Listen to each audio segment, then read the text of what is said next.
नमस्कार, आप देख रहे हैं पुलिस महानगर। तो आइए शुरुआत करते हैं आज की कुछ खास खबरों से।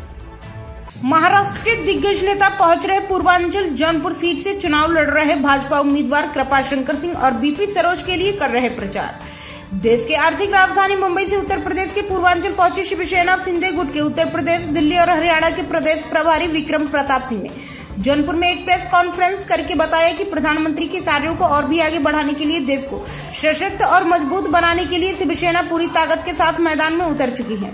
उत्तर प्रदेश या महाराष्ट्र या दिल्ली या हरियाणा, जो जवाबदारी हमें पार्टी की तरफ से दी गई है उसमें हम कोई कोर कसर नहीं छोड़ रहे हैं। इसी कड़ी में हम पूर्वांचल की जौनपुर और मछली शहर विधानसभा सीट पर भाजपा प्रत्याशी बीपी सरोज और कृपाशंकर सिंह के लिए प्रचार कर रहे हैं और हमें माता बहनों, भाई बुजुर्गों से बहुत अच्छा प्रतिसाद भी मिल रहा है। हम पूर्वांचल की पूरी सीट जीत रहे हैं और प्रधानमंत्री के 400 आंकड़े के भी पार कर रहे हैं। पुलिस महानगर के लिए उत्तर प्रदेश के जौनपुर से संवाददाता संजय कुमार यादव की रिपोर्ट।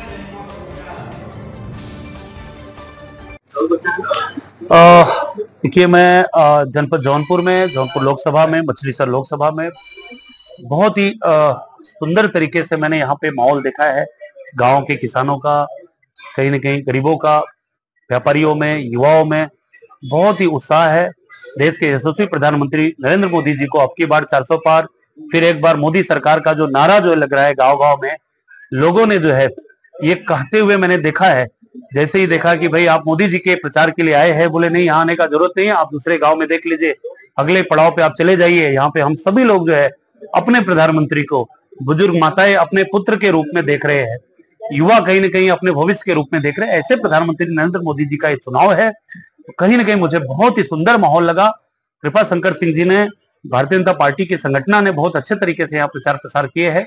मेरा ऐसा मानना है कि जनपद जौनपुर तथा बगल की सीट जो मछली शहर, लाखों वोटों से दोनों प्रत्याशी चुन के आएंगे। हमारी शिवसेना पार्टी, हमारे मुख्यमंत्री, उनके भेजने पे हम सभी लोग जो है, हमारी संगठना यहाँ पे आई हुई काम कर रहे हैं, हम लोग सहयोग कर रहे हैं।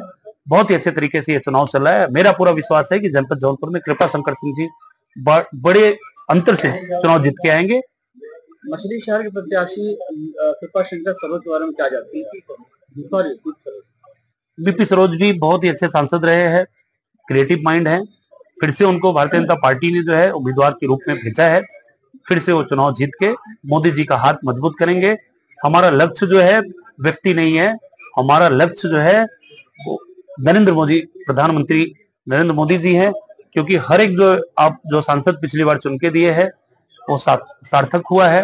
क्योंकि धारा 370 जब खत्म हुआ तो 370 सांसदों ने जो है उस भारत के सबसे बड़े पंचायत में मतदान दिया। उस कानून हटाने का, जो भारत माँ के पैरों में बेड़ी जकड़ा हुआ था, उसे हटाने का काम इसी सांसदों ने किया था। कृपाशंकर सिंह जब कांग्रेस में थे, पानी पी के गाली देते थे आरएसएस को, भाजपा को। आज एक हिंदूवादी पार्टी शिवसेना उनका प्रचार कर। देखिए, वो विचारधारा जब वो रहे होंगे, उनकी आइडियोलॉजी अलग थी। 100% आज भी कांग्रेस वही काम कर रही है जो पहले करती थी।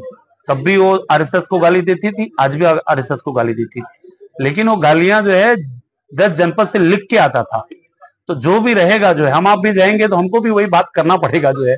तो अब कृपाशंकर जी को नागपुर के विचारधारा पे चलना पड़ेगा, राष्ट्र के विचारधारा पे चलना पड़ेगा। और वो चलते, और उनका तो मुद्दा ही रहा है जो है भारतीय जनता पार्टी में आने का।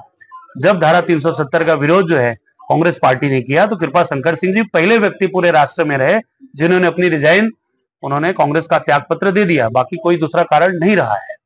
कृपाशंकर सिंह ने सारा कर्म भूमि जिसे कहते हैं, राजनीति कर्म भूमि सब उनके महाराष्ट्र में रही है। आपके मुताबिक अगर वो जीत जाते हैं तो जौनपुर में कितना समय देंगे? 100% आएगी जमीन यहाँ पर, कभी टिके नहीं आप? 100% समय देंगे।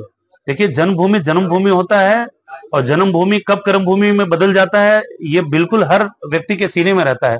आज जो है जिस तरीके से हमारे प्रधानमंत्री मोदी जी गुजरात में उनका जन्मभूमि रहा, कर्मभूमि बनारस में बना कि नहीं बना, तो वो व्यक्ति कहाँ जन्म लेता है, कहाँ कार्य करता है, ये बिल्कुल उसके समय के ऊपर निर्धारित करता है।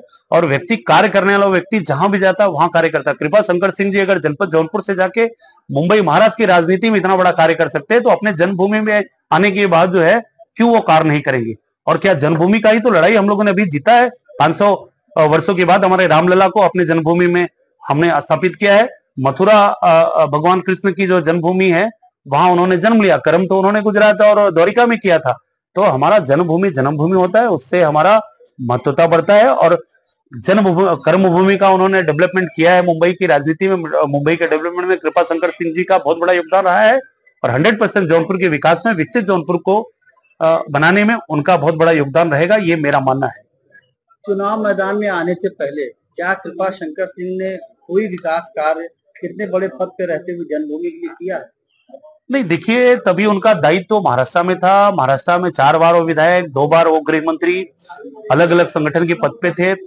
जनपद जौनपुर में आना जाना किया जाता है 100%। उनके गांव में, उनके गांव में, सौदरपुर में बहुत सारे डेवलपमेंट का कार्य उन्होंने कराया है।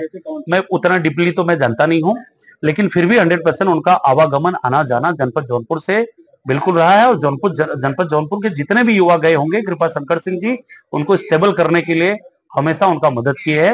और अब उनको दायित्व सांसद के रूप में यहाँ की जनता चुन के देगी। तो मेरा विश्वास है कि जनपद जौनपुर के विकास के लिए कृपाशंकर जी एक मील के पत्थर के रूप में साबित होंगे, ऐसा मेरा मानना है। जीतने का अंतर कितने वोटों का रहेगा?